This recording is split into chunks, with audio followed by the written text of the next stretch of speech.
ശേഷം വെള്ളം ഒന്ന് തുടച്ചു മാറ്റാം.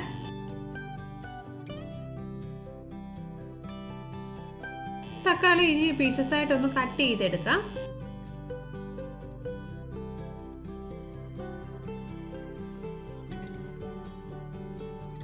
കട്ട് ചെയ്ത തക്കാളി ഒരു പാനിലേക്ക് മാറ്റാം.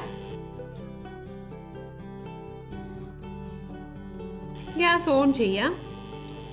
എല്ലാ തക്കാളിയും ഇതേപോലെ കട്ട് ചെയ്തിട്ട് നമുക്ക് പാനിലേക്ക് ചേർക്കാം. ഗ്യാസിന്റെ ഫ്ലെയിം ഹൈയിൽ വെക്കാം. തക്കാളി നന്നായിട്ടൊന്ന് സോഫ്റ്റ് ആയിട്ട് വരണം.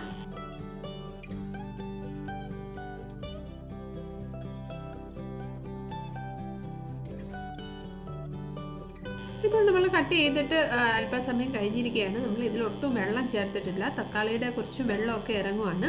ഇതൊക്കെ നന്നായിട്ടൊന്ന് വറ്റി വരണം. ഇനി ഇതിലേക്ക്